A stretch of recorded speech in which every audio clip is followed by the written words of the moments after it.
ये है against the gods के सीजन 2 का नोवेल एक्सप्लेनेशन पार्ट 112। पिछले एपिसोड के लास्ट सीन में देखा था कि युनचे ने अपनी कंफ्यूजन जाहिर करते हुए कांग युए से पूछा था कि तुमने डिवाइन फीनिक्स से सिर्फ 50 अरब पर्पल प्रोफाउंड कॉइन्स का कंपनसेशन क्यों चुना, जो उनके लिए शायद कोई बड़ी बात ना हो। उन्हें कोई कड़ी सजा क्यों नहीं दी। कांग युए ने समझाया कि सजा से सिर्फ नफरत के बीज पैदा होते, जिससे जंग का एक खतरनाक सिलसिला शुरू हो जाता। प्रिंसेस स्नो की शादी युनचे से करवाकर ब्लू विंड का भविष्य ज्यादा सुरक्षित रहेगा, बजाय इसके कि वो डिवाइन फिनिक्स नेशन का आधा हिस्सा कब्जा लेते। अब आगे युनचे ने धीरे से उसके गाल को छुआ और धीमी आवाज में बोला, तुम इस नेशन की रूलर मेरी शादी एक ऐसी औरत से करवाने जा रही हो जिसका स्टेटस तुम्हारे बराबर है। क्या तुम्हें बुरा नहीं लग रहा? कांग युए ने हल्की मुस्कान के साथ सर हिलाया और कहा कि उसके साथ होना एक सपने के सच होने जैसा है, जिससे वो दुनिया की सबसे खुश इंसान बन गई है। उसने सुएर को दुनिया की सबसे परफेक्ट लड़की बताया, जो दुनिया के बेस्ट हस्बैंड को डिजर्व करती है। यह सुनकर युनचे के अंदर एक गर्माहट फैल गई। वो जानता था कि वो कभी कांग युए को धोखा नहीं दे सकता। उसकी बाहों में लेटे हुए कांग युए ने फुसफुसाते हुए पूछा, क्या तुम मुझे एक बच्चा दोगे ताकि मैं उसे यह सिंहासन देकर सच में तुम्हारी हो सकूं? युनचे ने धीरे से सर हिलाया और मुस्कुराते हुए कहा, तो फिर कोशिश आज से ही शुरू करते हैं। कांग युए ने शर्माते हुए अपना चेहरा उसकी छाती में छुपा लिया और धीरे से हां में एक आवाज निकाली। अगले दिन से डिवाइन फिनिक्स की सेना ने वापस लौटना शुरू कर दिया। उन्हें ब्लू विंड इंपीरियल सिटी से निकलने और दोबारा हमला न करने के सख्त ऑर्डर्स मिले थे। इस खबर के साथ साथ 50 अरब purple profound coins, 30 ton purple crystals और 13,000 आर्मर और हथियारों के सेट्स के कंपनसेशन की खबर ने पूरे प्रोफाउंड स्काई कॉन्टिनेंट को हिलाकर रख दिया। डिवाइन फीनिक्स के सैनिक तो ब्लू विंड इंपीरियल सिटी में टूटी हुई इमारतों को फिर से बनाने में भी मदद करने लगे। पूरे ब्लू विंड नेशन में जश्न का माहौल था। सब जानते थे कि युनचे ने उन्हें तबाही से बचाया था, लेकिन बाकी 6 नेशंस की हालत खराब थी। उन्होंने ब्लू विंड की मदद की गुहार को इग्नोर किया था और अब उन्हें उस नेशन से बदले का डर था जो डिवाइन फीनिक्स एम्पायर को घुटनों पर ला सकता था। जहां कांग युए दिन में नेशन के मामले देखती और रात में युनचे का ख्याल रखती, वहीं युनचे बिल्कुल फ्री था। वो अक्सर कांग वनहे की कब्र पर फेंग शुइयर के पास जाता, जो अपने फादर के पापों का प्रायश्चित करने के लिए वहां 10 दिन और 10 रातों तक घुटनों पर बैठने पर अड़ी हुई थी। 10 दिन बाद सुबह होते ही एक पैलेस मेड ने कांग युए को जगाया और बताया कि सनफ्लावर ड्यू का मोनार्क गिवॉनली सुबह 3 बजे से इंतजार कर रहा है। कांग युए ने अधखुली आंखों से कहा, उसे 1 घंटा और इंतजार करने को कहो। मेड के जाने के बाद उसने कंबल फेंक दिया, लेकिन युनचे ने उसे वापस खींच लिया और कहा, बस उसे ट्रिब्यूट छोड़कर जाने के लिए कह दो। कांग युए हंसी और बोली, अब उठने का टाइम हो गया है। जाओ और लिटिल सिस्टर जुएर को वापस ले आओ, जो पूरे 10 दिन और रात घुटनों पर बैठी है। उसके बाद उसने युनचे को कपड़े पहनाए, उसके बाल आराम से ठीक किए और फिर अपना फिनिक्स रोब और कोरोनेट पहनकर उसके लिए ब्रेकफास्ट तैयार करने चली गई। पैलेस से निकलने के बाद युनचे शहर के उत्तर की तरफ उड़ गया। कांग वनहे की कब्र के सामने उसने फेंग शुइयर को शांति से घुटनों पर बैठे देखा। उसका चेहरा शांत और सच्चा था। उसके बाल और स्कर्ट्स सुबह की ओस से भीगे हुए थे, जिससे एक ऐसी अकेली परछाई बन रही थी जिसे देखकर किसी के भी दिल में दर्द उठ जाए। फेंग शुइयर के पीछे चुपके से लैंड करने के बाद युनचे ने धीरे से कहा, 10 दिन और रात बीत गए हैं। तुम्हारी सच्चाई महसूस हो गई है। अब मेरे साथ वापस चलो। फिर वो खुद घुटनों पर बैठा और कब्र की तरफ झुककर प्रणाम किया। फेंग शुइयर ने धीरे से अपनी आंखें खोली और उसके सहारे खड़ी हो गई। उसने धीमी आवाज में कहा, मैं जानती हूं कि मेरे इस काम से बिग ब्रदर युन और ब्लू विंड नेशन को हुए दर्द की भरपाई नहीं हो सकती। उसने एम्प्रेस कांग युए के लिए अपनी प्रशंसा जताई, जिसने डिवाइन फिनिक्स नेशन से नफरत करने के बावजूद माफी का रास्ता चुना। युनचे मुस्कुराया और समझाया कि कांग युए की पहली सोच ब्लू विंड के लिए शांति हासिल करना है। उसने आगे कहा कि फेंग शुइयर के फादर फेंग हेंगकोंग भी कंपनसेशन देकर और बाकी 5 नेशंस को डराकर प्रायश्चित कर रहे हैं। उसने उसे यकीन दिलाया कि जब दोनों एम्परर्स साथ मिलकर काम करेंगे तो इस तबाही को एक मौके में बदला जा सकता है, और उसकी खुद की खुशी उसके फादर की सबसे बड़ी इच्छा है। यह सुनकर फेंग शुइयर के चेहरे पर एक खूबसूरत मुस्कान आ गई और वो उसके कंधे पर सिर रखकर खड़ी हो गई। फिर युनचे ने प्रपोज किया कि उन्हें वापस चलना चाहिए ताकि वो उसे अपने ग्रैंडफादर और लिटिल आंट से मिलवा सके। जाते वक्त युनचे ने सोचा कि फेंग हेंगकोंग का अपनी बेटी के लिए प्यार बिल्कुल साफ था। उसे एहसास हुआ कि उस एम्परर का दिल उसकी नफरत से कहीं ज्यादा बड़ा था। ब्लू विंड इंपीरियल सिटी लौटने पर उनकी मुलाकात सिया युएनबा और नंबर 1 अंडर हेवन से हुई। स्या युएनबा की आंखें उन्हें देखते ही चमक उठीं और वो उनकी तरफ उड़कर आया। युनचे ने उन्हें फ्लोटिंग क्लाउड सिटी चलने का न्योता दिया, लेकिन स्या युएनबा ने अफसोस जताते हुए कहा कि वो यहां अलविदा कहने आया है। उसके चेहरे पर हल्की सी उदासी छा गई जब उसने अपने होमलैंड का जिक्र किया, जहां अब उसका कोई रिश्तेदार नहीं था। स्या युएनबा ने कंफर्म किया कि वो एब्सोल्यूट मोनार्क सेंचुरी वापस जा रहा है, क्योंकि जंग खत्म हो चुकी थी और उसके मास्टर ने सेंट एम्परर के ऑर्डर्स पर उसे वापस बुलाया था। उसने यह भी बताया कि सुप्रीम ओशन पैलेस में जल्द ही एक डेविल सोर्ड कॉन्फ्रेंस होने वाली है, जिसकी उसे तैयारी करनी है। कॉन्फ्रेंस का नाम सुनते ही युनचे का एक्सप्रेशन बदल गया और उसने इशारा किया कि शायद वो भी वहां आ सकता है। अपने ब्रदर इन लॉ को वहां देखने की पॉसिबिलिटी से स्या युएनबा एक्साइटेड हो गया। युनचे ने उसे सुप्रीम ओशन पैलेस के बारे में जानकारी इकट्ठा करने को कहा, जो शायद काम आ सकती थी। जैसे ही स्या युएनबा जाने वाला था, युनचे ने अचानक उसे एक गंभीर टोन में रोका। उसने पूछा, क्या यह सच है कि एब्सोल्यूट मोनार्क सेंचुरी के होली मास्टर का कोई बेटा नहीं है और उनके बहुत सारे अडॉप्टेड सन्स हैं? स्या युएनबा ने हाँ में जवाब दिया और बताया कि अगला होली मास्टर बनने के लिए उन अडॉप्टेड सन्स के बीच जबरदस्त कंपटीशन चलता है।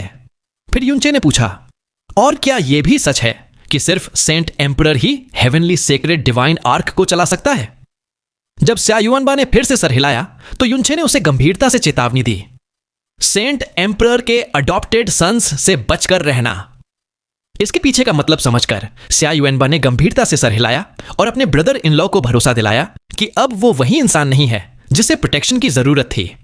फिर वो ये वादा करके निकल गया कि 5 महीनों में वो और भी स्ट्रांग बनकर दिखाएगा। नंबर 1 अंडर हेवन ने स्या युएनबा के अच्छे कैरेक्टर की तारीफ की और युनचे मुस्कुराते हुए बोला, मैं इमेजिन भी नहीं कर सकता कि युएनबा पहले कैसा था। अब नंबर 1 अंडर हेवन की तरफ मुड़ते हुए युनचे ने एक गुड न्यूज दी। 7th सिस्टर 2 हफ्ते से प्रेग्नेंट है। यह ऐलान सुनते ही नंबर 1 अंडर हेवन हड़बड़ा गया और तुरंत बोला कि उसे अपनी बहन को आराम के लिए वापस ले जाना होगा। युनचे ने शांति से समझाया कि प्रेग्नेंट 7th सिस्टर के लिए फ्लोटिंग क्लाउड सिटी में रहना एक बेहतर और ज्यादा आजाद माहौल देगा। आखिरकार नंबर 1 अंडर हेवन मान गया और उनके साथ चलने का फैसला किया। जश्न मना रहे फ्लोटिंग क्लाउड सिटी में शाओ फैमिली के घर पहुंचने पर नंबर 1 अंडर हेवन सीधा अपनी बहन के पास भागा और पूछा कि क्या प्रेगनेंसी की बात सच है। शाओयुन ने शर्माते हुए अपना सर खुजाया, जबकि नंबर 7 अंडर हेवन ने गर्व से कंफर्म किया और कहा कि वो अपने भाई बहनों में पहली है जो अपने फादर को ग्रैंड चाइल्ड दे रही है। तभी शाओलिंगसी चलते चलते रुक गई। उसकी आंखें युनचे के पास खड़ी स्कारलेट गोल्ड ड्रेस वाली लड़की को देखकर फैल गईं। फेंग शुएर की कमाल की खूबसूरती ने सबको, यहां तक कि शाओयुन और नंबर 7 अंडर हेवन को भी पूरी तरह से दंग कर दिया। फेंग शुएर ने सबको अदब से ग्रीट किया और शाओलिंगसी को एक खास मीठी मुस्कान दी, क्योंकि वो जानती थी कि वो युनचे की सबसे इंपॉर्टेंट रिलेटिव थी। शाओयुन ने बेहोशी में बड़बड़ाया कि उसकी खूबसूरती लिटिल डीमन एम्प्रेस के टक्कर की है, जिस पर उसे नंबर 7 अंडर हेवन से गुस्से वाली नजर मिली।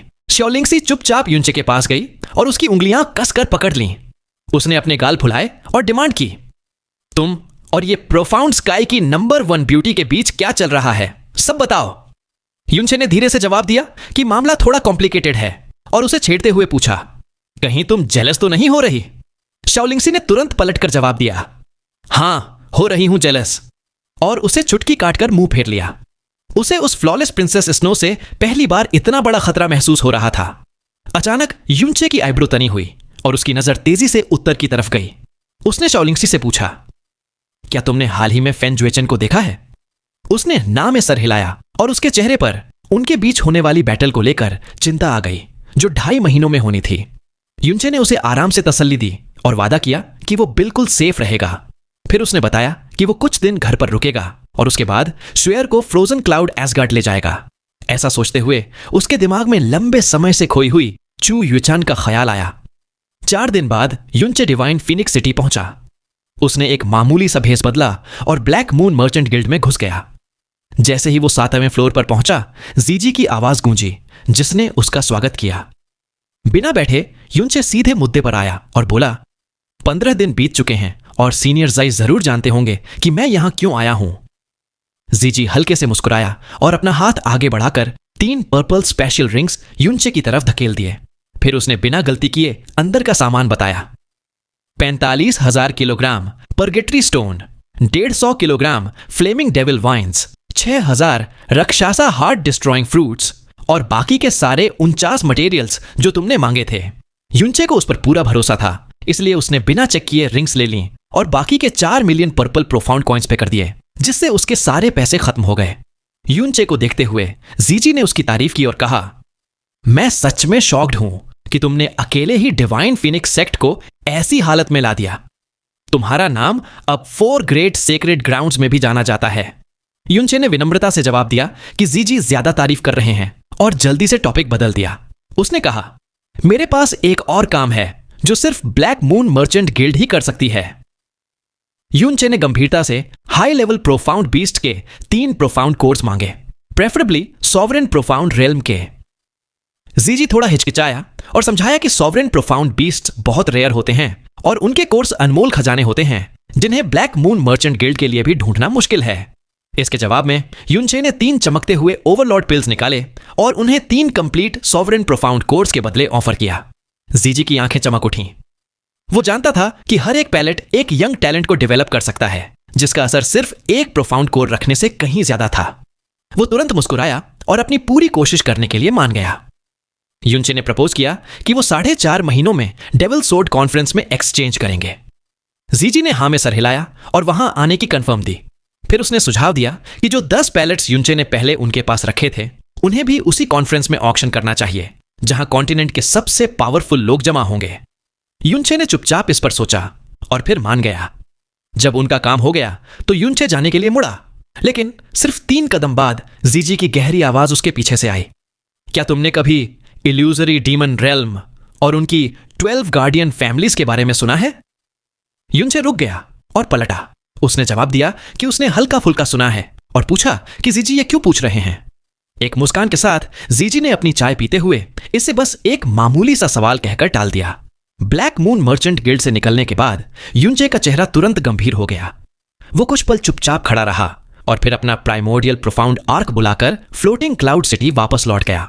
अगली सुबह युनचे और फेंग शुएर सबको अलविदा बोलकर प्राइमोर्डियल प्रोफाउंड आर्क में बैठ जाते हैं, सीधा snow region of extreme ice का कू नर्डिनेट सेट करके। आर्क के अंदर बने उस पुराने किले में फेंग शुएर उस विशाल जहाज को देखकर हैरान थी, एक ऐसी चीज जिसे समझने की कोशिश उसका क्लैन हजारों साल से कर रहा था। अचानक उसे याद आता है कि कैसे ठीक 3 साल पहले युनचे ने उसे ये सिंहासन से बचाने के लिए इसी जगह पर तेजी से घुसाया था। युनचे खुद भी मानता है कि इस आर्क की हिस्ट्री उसके लिए भी अभी तक एक मिस्ट्री है, इसीलिए वो उसे इसके होने की बात को एकदम सीक्रेट रखने के लिए कहता है। फेंग शुएर बहुत एक्साइटमेंट के साथ पूछती है, बिग ब्रदर युन, हम अभी जिस जगह जा रहे हैं, क्या वहां सच में हर तरफ बस स्नो ही स्नो है? युनचे उसे अपनी आंखें बंद करने को कहता है और बस एक पलक झपकते ही प्राइमोर्डियल प्रोफाउंड आर्क स्पेस को पार कर जाता है। जब वो आंखें खोलती है तो वो स्नो रीजन के ठीक ऊपर हवा में तैर रहे थे। एक बर्फीला ऑरा उन पर हमला करता है, एक ऐसी ठंड जो कोई आम इंसान बर्दाश्त ही ना कर पाए। लेकिन फेंग शुएर के लिए, जो 8वें लेवल के सॉवरेन प्रोफाउंड रेल्म पर थी, इससे उसे कोई दिक्कत नहीं होती। आखिर ये उसकी लाइफ में पहली बार था जब वो ऐसा मौसम एक्सपीरियंस कर रही थी। उसकी आंखों के सामने की दुनिया एकदम प्योर व्हाइट थी। जमीन, पहाड़ और यहां तक कि आसमान भी बर्फ से ढका हुआ था। वो अपने हाथ आगे बढ़ाती है और धीरे धीरे स्नोफ्लेक्स उसकी हथेलियों पर, उसके कपड़ों पर और उसके बालों पर जमने लगते हैं। उसकी आंखें खुशी और हैरत से भर जाती हैं और वो हवा में बर्फ के पर्दे के बीच नाचने लगती है। फेंग शुएर धीरे से बड़बड़ाती है, मुझे लग रहा है जैसे मैं कोई सपना देख रही हूं।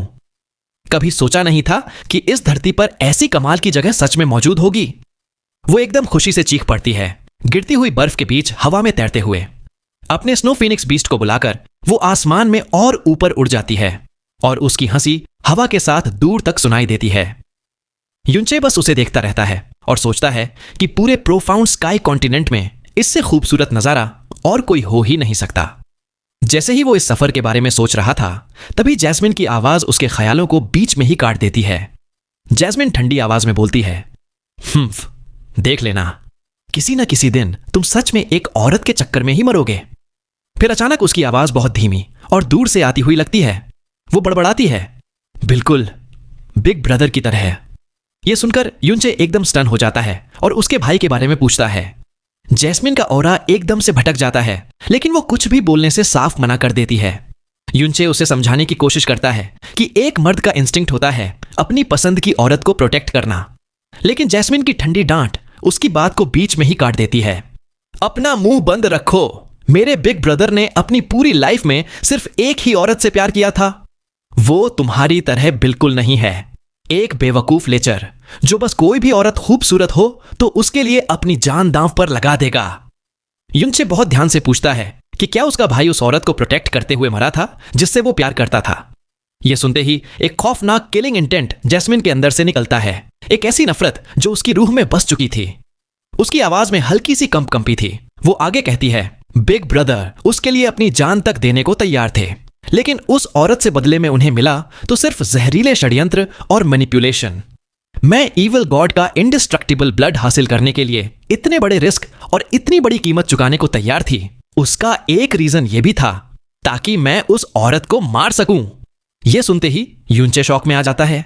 इसका मतलब साफ था, दुनिया में एक ऐसी औरत भी है जो जैस्मिन से भी ज्यादा पावरफुल है। जैस्मिन जबरदस्ती टॉपिक बदलती है और उसके 2 महीने बाद फैन जुएचन के साथ होने वाले ड्यूअल की बात करती है। वो कहती है कि एक तरीका है जिससे वो अपने दुश्मन का आमने सामने मुकाबला कर सकता है। जैस्मिन शांति से कहती है, बहुत सिंपल है, तुम्हें बस उसका फीनिक्स वाइटल यिन हासिल करना है। युनचे इतना सुनते ही इतना स्टन हो जाता है कि बस उसे खाली नजरों से देखता रहता है। जैस्मिन वही लड़की जो उसे हमेशा लेचर बुलाती थी, आज उसे एक लड़की की वर्जिनिटी लेने के लिए कह रही थी। युनचे थोड़ी कमजोर आवाज में कहता है, ये मुझे नहीं लगता कि यह किया जा सकता है। वो समझाता है कि फेंग शुएर की डिवाइन फीनिक्स पावर अभी पूरी तरह से अवेकन नहीं हुई है। अगर अभी उसने अपना वाइटल यिन खो दिया तो उसकी प्रोग्रेस वहीं रुक जाएगी, और उसने उसके फादर को प्रॉमिस किया है कि वो ऐसा कुछ नहीं करेगा। जैस्मिन उसकी हिचकिचाहट पर हंसती है। जैस्मिन धीरे से कहती है, लेकिन सिर्फ तुम यूनिक हो। इस मामले में तुम न सिर्फ कोई नेगेटिव साइड इफेक्ट नहीं दोगे, बल्कि असल में उसकी फीनिक्स पावर्स को और भी तेजी से अवेकन करोगे। वो समझाती है कि उसकी बॉडी में जो 3 डिवाइन बीस्ट ब्लड लाइन्स हैं, ड्रैगन गॉड, फीनिक्स और गोल्डन क्रो, उसे सबसे अलग बनाती हैं। भले ही उसकी ब्लड लाइन्स फेंग शुएर जितनी थिक न हो, जिसे फीनिक्स सोल से एक कंप्लीट इनहेरिटेंस मिला है, पर उसका यूनिक कॉन्स्टिट्यूशन उसे कोई नुकसान नहीं पहुंचाएगा। उल्टा ये उसकी अवेकनिंग को और तेज कर देगा, जिससे वो आखिरकार फीनिक्स सोल की पावर से भी आगे निकल जाएगी। ये सुनकर युनचे हैरान हो जाता है। अब उसके पास सोचने के लिए यह कमाल का खुलासा था। फैन जुएचन को हराने का एक रास्ता जिसमें फेंग शुएर के साथ एक इंटीमेट एक्ट शामिल था, एक ऐसा एक्ट जो उसकी पावर को उन ऊंचाइयों तक ले जा सकता था जिसकी कोई कल्पना भी नहीं कर सकता। जैस्मिन का यह प्रस्ताव युनचे को एक मुश्किल चुनौती में डाल देता है। एक तरफ उसका प्रॉमिस था और दूसरी तरफ बेपनाह पावर पाने का मौका। अब वो जो भी डिसाइड करेगा उससे सिर्फ उसका नहीं बल्कि फेंग शुएर का फ्यूचर भी बदल सकता था। युनचे के दिमाग के अंदर जैस्मिन समझाती है कि फेंग शुएर को जो मिला है वो कोई आम इनहेरिटेंस नहीं था, वो फीनिक्स डिवाइन स्पिरिट था जिसने अपना पूरा वजूद ही उसे दे दिया था। एक इतने बड़े डिवाइन स्पिरिट का अपने आखिरी वजूद को एक इंसान के लिए पावर में बदलना एक ऐसी बात है जो आज तक नहीं हुई, और इसके पीछे जरूर कोई बहुत ही यूनिक रीजन होगा। इससे जैस्मिन को इल्यूजरी डीमन रेल्म में गोल्डन क्रो डिवाइन स्पिरिट की कही एक शॉकिंग बात याद आ जाती है। फिलहाल युनचे को सबसे ज्यादा चिंता एक चीज की है। युनचे पूछता है, तो तुम कह रही हो कि इससे कोई भी नेगेटिव साइड इफेक्ट नहीं होगा, ऐसा क्यों है? जैस्मिन शांति से समझाती है कि ऐसा इसलिए है क्योंकि युनचे के पास ड्रैगन गॉड की ब्लड लाइन, ड्रैगन गॉड का मैरो और ड्रैगन गॉड की सोल है।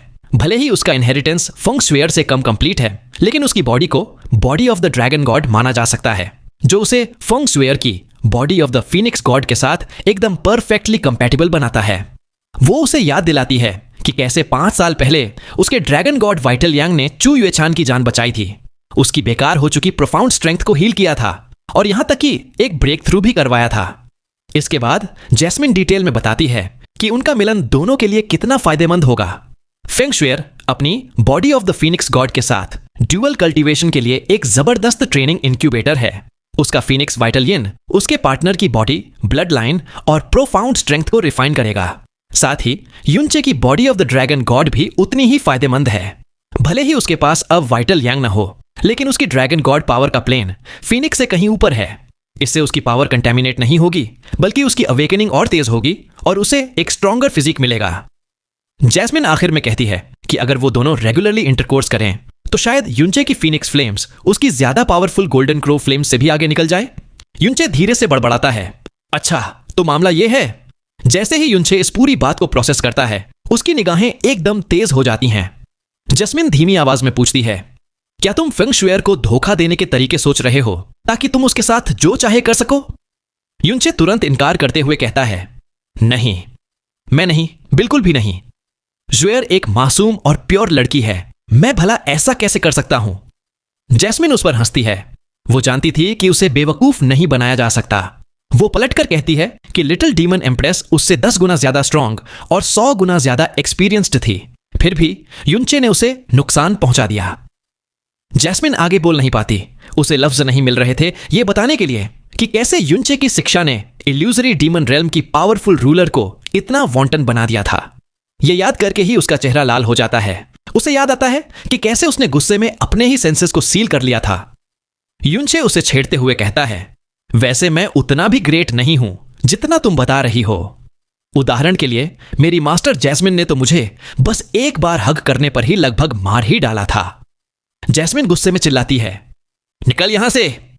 युनचे के दिमाग में एक जोर का धमाका होता है और जैस्मिन एकदम चुप हो जाती है। ठीक उसी वक्त फेंग शुएर और स्नो फीनिक्स उसके सामने आकर लैंड करते हैं। वो खुशी से बोलती है, बिग ब्रदर युन, ये जगह तो उससे भी बेहतर है जैसा मैंने सोचा था। बिग ब्रदर युन, आपकी आंखें बहुत अजीब लग रही हैं और आपकी स्माइल भी अजीब है। युनचे झट से अपने एक्सप्रेशन छुपाता है और मुस्कुराता है। वो वेस्ट की तरफ इशारा करके उसे बताता है कि फ्रोजन क्लाउड एसगार्ड, जो snow region of extreme ice की सबसे खूबसूरत जगह है, यहां से बस 100 किलोमीटर दूर है। फेंग शुएर एक्साइटमेंट में उसका हाथ पकड़ती है और वो दोनों स्नो फीनिक्स पर चढ़कर सेक्ट की तरफ उड़ जाते हैं। एंट्रेंस पर मुरोंग चेंगशुई और फ्रोजन क्लाउड एसगार्ड की 5 दूसरी लीडर्स इंतजार कर रही थीं। उनके मन में युनचे, उनके नए मेल एसगार्ड मास्टर के लिए बहुत एडमिरेशन था। आखिर उसने उन्हें 2 बार बचाया था। लेकिन उनका सारा ध्यान एक पल में फेंग शुएर की सांस रोक देने वाली खूबसूरती पर चला जाता है। फंग हन्युए कहती है, अरे ये तो बहुत ही खूबसूरत है। फंग हन्युए भी सहमत होते हुए कहती है, मेरा तो मन कर रहा है उसे हग कर लूं। फेंग शुएर झुककर उन्हें ग्रीट करती है। जब वो बताती है कि वो डिवाइन फीनिक्स सेक्ट से है तो सारी औरतें एकदम से चौंक जाती हैं। आखिर ये नाम प्रोफाउंड स्काई कॉन्टिनेंट के नंबर 1 सेक्ट का था। वो सब एक साथ चिल्ला उठते हैं, प्रिंसेस स्नो। युनचे उसकी आइडेंटिटी कंफर्म करता है और फिर एक ऐसा ऐलान करता है जिसे सुनकर सबके होश उड़ जाते हैं। वो डिक्लेयर करता है कि वो और जुएर आने वाले कुछ महीनों तक यहीं रुकेंगे और वो खुद को फ्रोजन क्लाउड एसगार्ड के हर एक मेंबर की प्रोफाउंड स्ट्रेंथ को एक पूरे रेल्म तक बढ़ाने में लगा देगा। ये वादा सुनकर सबके मुंह खुले के खुले रह जाते हैं। चू युएली पूछती है, एसगार्ड मास्टर, क्या आप सच में ये कर सकते हैं? ये एक ऐसी चीज थी जिसे सोचना भी नामुमकिन था, कुछ ऐसा जो 4 सेक्रेड ग्राउंड्स भी नहीं कर सकते थे। लेकिन युनचे पूरे कॉन्फिडेंस के साथ मुस्कुराता है। वो उन्हें इंस्ट्रक्शन देता है कि सभी डिसाइपल्स अपनी प्रोफाउंड एनर्जी कल्टीवेशन रोक दें और उसकी जगह फ्रोजन हार्ट आर्ट का उपयोग करके अपनी इंटरनल एनर्जी को स्टेबलाइज करें। फिर वो मुरोंग चेंगशुई को शुएर के लिए एक आइस पैवेलियन तैयार करने को कहता है जो उसके पैवेलियन के एकदम पास हो, और सभी 6 फेरी को 4 घंटे में फ्रोजन एंड डिवाइन हॉल में उससे मिलने को कहता है। सारी फेरी शॉक में खड़ी रह जाती हैं। इसका मतलब था कि वो सभी 6 जो फिलहाल एम्परर प्रोफाउंड रेल्म में हैं, टायरेंट प्रोफाउंड रेल्म में ओवरलॉर्ड्स बन जाएंगी। एक ऐसी लेजेंडरी हाइट जहां उनके सेक्ट की हिस्ट्री में आज तक कोई नहीं पहुंचा था। बाद में जब युनचे फेंग शुएर को टूर दे रहा था तो वो उससे पूछती है कि वो इतना कमाल का काम आखिर कैसे करेगा। जवाब में युनचे एक पिल निकालता है। ये ओवरलॉर्ड पिल था। वो समझाता है कि स्काई पॉइजन पर्ल, जो एक हेवनली प्रोफाउंड ट्रेजर है, का उपयोग करके उसने 49 इंग्रेडिएंट से ऐसी 3000 पिल्स सिर्फ 15 मिनट से भी कम समय में रिफाइन की हैं। हर एक पिल हाईएस्ट क्वालिटी की है। ये एक ऐसी चीज थी जिसके बारे में जीजी जैसे एक्सपर्ट ने कहा था कि इसकी एक पिल ही पूरी दुनिया को हिला सकती है। फेंग शुएर अपनी प्रोफाउंड एनर्जी से उस पिल को परखती है। वो हैरानी से कहती है, आह, कितनी पावरफुल मेडिसिन है ये तो मेरी फैमिली की सबसे कीमती मेडिसिन राइजिंग फीनिक्स पिल से भी ज्यादा पावरफुल है। इन हेवन डिफाइंग पिल्स और अपनी काबिलियत के दम पर युनचे ने प्लान बनाया था कि वो फ्रोजन क्लाउड एसगार्ड को कुछ ही महीनों में एक आर्म्स सेक्ट से एक सुप्रीम पावर बना देगा। एक ऐसी चीज हासिल करेगा जिसे करने में आमतौर पर हजारों साल लग जाते हैं। अब प्लान तैयार था और ओवरलॉर्ड पिल्स का जखीरा उसके पास था।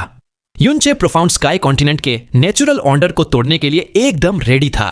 लेकिन सवाल यह था कि वो आखिर इन पिल्स का इस्तेमाल करके ओवरलॉर्ड से भरा एक सेक्ट कैसे बनाएगा, और क्या यह प्रोसेस उतना ही स्मूथ होगा जितना वो सोच रहा है।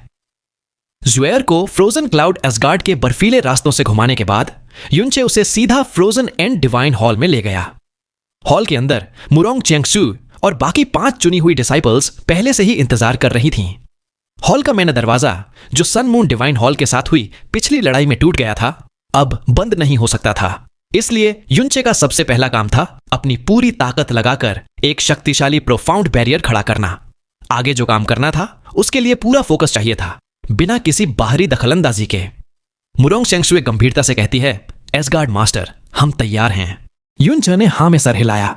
वो उन 6 औरतों के सामने खड़ा हुआ और एक पल के लिए उनके अलग अलग प्रोफाउंड ऑरास को महसूस किया। उसने समझाना शुरू किया कि उनकी स्ट्रेंथ बढ़ाने का उसका तरीका उतना भी रहस्यमय नहीं है जितना वो सोच रही हैं, बल्कि असल में बहुत सिंपल है। उसका प्लान था कि वो पर्याप्त पावर वाले मेडिकल पिल्स का इस्तेमाल करके जबरदस्ती उनकी प्रोफाउंड स्ट्रेंथ को ऊपर उठाएगा। जैसे ही उसने ये कहा, एक ओवरलॉर्ड पिल उसके हाथ में अपीयर हो गया। इसके अपीयर होते ही एक बहुत ही ज्यादा शक्तिशाली मेडिसिनल एनर्जी पूरे कक्ष में फैल गई। हवा, जो आमतौर पर एसगार्ड में सबसे ठंडी रहती थी, अब हल्की गर्म महसूस होने लगी। यहां तक कि उन औरतों के आसपास मंडराने वाले नेचुरल आइस स्पिरिट्स भी उस पिल के जबरदस्त ऑरा के प्रभाव में बेचैन हो गए। 6 डिसाइपल्स यकीन न करते हुए उसे घूरने लगीं। उन्होंने कभी भी एक अकेले पिल में इतनी ज्यादा पावर न देखी थी और न ही सुनी थी। मुरोंग चेंगसुए ने डरते डरते एक उंगली आगे बढ़ाई, लेकिन जैसे ही उसकी उंगली की नोक पिल से टकराई, उसने तुरंत वैसे ही झटके से पीछे खींच ली जैसे करंट लग गया हो। वो चिल्लाती है, कितनी जबरदस्त मेडिसिनल पावर है।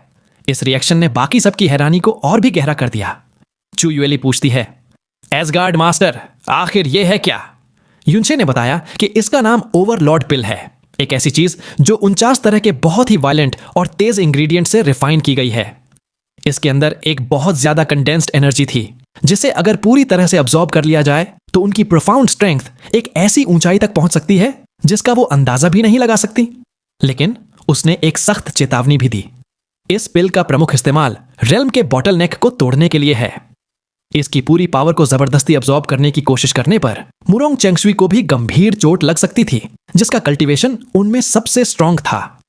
हन्युए और हंगसुए जैसी डिसाइपल्स के लिए इससे उनके प्रोफाउंड वेन्स पूरी तरह से नष्ट हो सकते थे। इतने बड़े खतरे के बावजूद युनचे एकदम कॉन्फिडेंट था। उसने घोषित किया कि उसकी यूनिक प्रोफाउंड एनर्जी, उसकी मेडिसिनल आर्ट्स की गहरी समझ और स्काई पॉइजन पर्ल की शक्ति के साथ मिलकर उसे इस पिल की खतरनाक एनर्जी को पूरी तरह से नियंत्रित करने देगी। वो जो करने जा रहा था वो पूरे प्रोफाउंड स्काई कॉन्टिनेंट में कोई और नहीं कर सकता था, यहां तक कि 4 ग्रेट सेक्रेड ग्राउंड्स के मास्टर्स भी नहीं। उसने ऐलान किया कि वो मुरोंग चेंगसुई से शुरू करेंगे।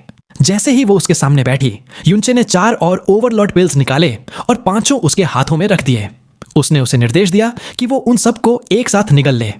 बाकी 5 औरतों के चेहरों पर यकीन न कर पाने वाले एक्सप्रेशंस आ गए। उन्होंने सोचा, अगर एक पिल एक थ्रोन को तबाह कर सकता है तो 5 तो इंसान को एक पल में राख कर देंगे। युनचे ने मुरोंग चेंगसुई की आंखों में एकदम सख्त एक्सप्रेशन के साथ देखा और कसम खाई कि वो ऐसा कुछ भी नहीं करेगा जिससे उसे नुकसान हो। उसका शक सिर्फ 3 सांस तक ही टिका और फिर उस पर उसका भरोसा जीत गया। उसने अपना हाथ उठाया और बिना पल भटकाए 5 पिल्स निगल लिए। जैसे ही उसने ऐसा किया, युनचे ने एक आखिरी जरूरी चेतावनी दी। इस प्रोसेस में 4 से 6 घंटे लगेंगे। इस दौरान उसे एकदम शांत पानी की तरह रहना होगा और अपनी प्रोफाउंड एनर्जी को बिल्कुल भी सर्कुलेट नहीं करना होगा। फिर उसने आगे कहा कि क्योंकि वो अपनी बॉडी को प्रोटेक्ट नहीं कर पाएगी, एनर्जी का धमाकेदार रिलीज उसके स्नो रोब को पूरी तरह से डिस्ट्रॉय कर देगा। वो सलाह देता है, जब ऐसा हो तो अपने दिमाग को फोकस रखना, घबराना मत। मुरोंग चेंगसुई, जिसने अभी अभी 5 जानलेवा पिल्स शांत चेहरे के साथ निगल लिए थे, घबराहट में तुरंत अपनी आंखें बड़ी बड़ी खोल लीं। इतने घंटों तक उसके सामने पूरी तरह से एक्सपोज्ड होने का ख्याल ही एक ऐसी परीक्षा थी जिसकी वो कल्पना भी नहीं कर सकती थी। लेकिन अब बहुत देर हो चुकी थी। इससे पहले कि वो या बाकी लोग कुछ रिएक्ट कर पाते, युनचे ने अपना एक हाथ उसके छाती के मौसम्बी पर और दूसरा उसके पेट पर रख दिया। उसने सोयर को पहरा देने को कहा और फिर अपनी प्रोफाउंड एनर्जी और नेचर का एसेंस मुरोंग चेंगसुई की बॉडी में डालना शुरू कर दिया, साथ ही स्काई पॉइजन पर्ल की मिस्टिकल एनर्जी भी। एक ही पल में उसके अंदर एनर्जी का एक तूफान सा उठ गया। एक हल्की सी दहाड़ हॉल में गूंजी जब पावर की एक फॉर्मलेस लहर ने उसके शरीर के आसपास के स्पेस को डिस्टॉर्ट कर दिया। उस शॉकवेव ने उसके स्नो रोब को पूरी तरह से धूल में मिला दिया और बाकी डिसाइपल्स को कई मीटर पीछे उड़ा दिया। वो सब डर से देख रही थीं, लेकिन ये देखकर हैरान भी थीं कि भले ही उसके कपड़े चले गए थे, मुरोंग चेंगशुई के शरीर पर एक खरोंच तक नहीं आई थी। अपने ही शरीर के अंदर मुरोंग चेंगशुई ने हजारों एनर्जी स्ट्रीम्स महसूस की, जिनमें से हर एक उसकी अपनी पावर से कहीं ज्यादा स्ट्रांग थी और उसके मेरिडियंस में तूफान मचा रही थी। वो जानती थी कि अगर एक भी स्ट्रीम कंट्रोल से बाहर हो गई तो उसकी सेल्फ एक्सप्लोजन से मौत पक्की थी। फिर भी वो साफ महसूस कर सकती थी कि एक रहस्यमयी ताकत, स्काई पॉइजन पर्ल की पावर, हर एक स्ट्रीम को मजबूती से कंट्रोल कर रही थी। ठीक उसी समय एक और हल्की एनर्जी उसकी बॉडी को आराम दे रही थी, उस वायलेंट पावर को शांत कर रही थी और उसके प्रोफाउंड चैनल्स को रिफाइन कर रही थी। 2 घंटे बाद युनचे ने धीरे धीरे अपने हाथ हिलाने शुरू किए, उसके हर प्रोफाउंड एंट्रेंस पर रुकते हुए। उसके हाथों की हर शिफ्ट के साथ बाकी औरतें साफ महसूस कर सकती थीं कि उसका ऑरा बढ़ रहा है। जुन लियांग की धीरे से चिल्लाती है, सीनियर सिस्टर का प्रोफाउंड ऑरा बढ़ रहा है। अचानक मुरोंग चेंगशुई के शरीर से एक सफेद कोहरा उठा और दर्जनों आइस स्प्लिट्स दिखने के बाद गायब हो गए। उसी पल उसके ऑरा में एक क्वालिटेटिव बदलाव आया। उसने एम्परर प्रोफाउंड रेल्म के 8वें लेवल से 9वें लेवल पर ब्रेक थ्रू कर लिया था। ठीक 15 मिनट बाद एक और भी ठंडा कोहरा दिखा और उसने एक बार फिर ब्रेक थ्रू किया और एम्परर प्रोफाउंड रेल्म के 10वें लेवल पर पहुंच गई। डिसाइपल्स की खुशी का ठिकाना नहीं रहा। उनके पहले के सारे डर अब हैरानी में बदल चुके थे। फेंग हंगशुई फुसफुसाती है, हे भगवान, एसगार्ड मास्टर ने सच में हमसे झूठ नहीं बोला था। शायद टायरेंट प्रोफाउंड रेल्म तक पहुंचना मुमकिन है। जैसे ही वो देख रही थी, युनचे के हाथ फिर से हिले। इस बार उसके लेफ्ट और राइट हाथ अलग अलग हिलकर उसके लेफ्ट और राइट जेडपूल एंट्रेंसेस पर जाकर दब गए। सीधे शब्दों में कहें तो उसके दोनों हाथ अब मुरोंग चेंगशुई की छाती के दोनों बड़े बड़े मौसम्बियों पर टिके थे। जैसे ही युनचे के हाथ वहां जोर से दबे, मुरोंग चेंगशुई का पूरा शरीर ऐसे कांप उठा जैसे बिजली का झटका लगा हो। उसकी आंखें जो अब तक पूरी तरह बंद थीं, एकदम से खुल गईं। ठीक उसी पल युनचे की अपनी आंखें जो उसने बंद रखी थीं, हल्की सी खुल गईं। एक पल के लिए उन दोनों की नजरें आपस में टकराईं। मुरोंग चेंगशुई की आंखों में घबराहट साफ दिख रही थी। उसने बिजली की तेजी से अपनी नजरें हटा लीं और अपनी आंखें फिर से कस के बंद कर लीं, उन्हें दोबारा खोलने की हिम्मत न करते हुए। उसके शरीर पर उसके हाथों का साफ और स्पष्ट एहसास उसके दिल को एक अजीब ताल में धड़कने पर मजबूर कर रहा था, जिससे उसका कंपोजर बनाए रखना नामुमकिन हो गया था। आसपास खड़ी फ्रोजन क्लाउड डिसाइपल्स जो बड़े ध्यान से देख रही थीं, हैरानी से अपनी आंखें बड़ी कर लीं और लगभग चिल्लाने ही वाली थीं। ठीक तभी युनचे की आवाज सीधे मुरोंग चेंगशुई के दिमाग में गूंजी। युनचे अपनी प्रोफाउंड एनर्जी से ट्रांसमिट करता है, अपने दिल को शांत रखो, फालतू के ख्याल मन में मत लाओ। उसके शब्दों ने उसकी रूह को झंझोड़ दिया। उसने जल्दी से अपनी सांस को रेगुलेट किया, जबरदस्ती सारे भटकते विचारों को हटाकर अपना पूरा ध्यान अपनी इंटरनल एनर्जी पर लगा दिया। जहां तक युनचे की बात है, अपनी आंखें हल्की सी खोलने के बाद उसने उन्हें दोबारा बंद नहीं किया। उसकी नजर लगातार मुरोंग चेंगशुई की छाती पर टिकी हुई थी। फ्रोजन क्लाउड एसगार्ड के स्नो रोब कुछ हद तक रेस्ट्रिक्टिव डिजाइन किए गए थे, फिर भी मुरोंग चेंगशुई का फिगर हमेशा से भरा भरा और प्रमुख लगता था। अब जाकर युनचे को उसके असली फिगर का अंदाजा हुआ था। उसकी उंगलियां जितनी फैल सकती थीं, हर एक मौसम्बी का आधा हिस्सा ही पकड़ पा रही थीं, जबकि उसके हाथ उसके जेडपूल एंट्रेंसेस पर रखे हुए थे। युनचे का दिमाग भटकने लगा। वो खुद को मुरोंग चेंगशुई के फिगर को बाकी औरतों से कंपेयर करते हुए पाया जिन्हें वो जानता था। यहां तक कि सबसे भरी हुई चू युएचान और कांग युए भी उसके आगे फीकी पड़ जाती थीं। उसके दोनों मुसम्बियों न सिर्फ बड़े थे, बल्कि बेहद सॉफ्ट और बाउंसी भी थे। वीडियो को लाइक और हाइप कर दो। साथ ही ऐसे ही रेगुलर वीडियोस के लिए आप मेंबरशिप ले सकते हैं। फर्क नहीं पड़ता आप कौन सी मेंबरशिप ले रहे हैं, कम लेवल वाली भी अगर आप मेंबरशिप लेते हैं तो इससे मेरी बहुत हेल्प हो जाएगी। इससे मुझे मोटिवेशन मिलेगा। साथ ही फ्यूचर में ऐसे ही और कमाल के वीडियोस आते रहेंगे। हमें सपोर्ट करने के लिए आप सभी को दिल से शुक्रिया।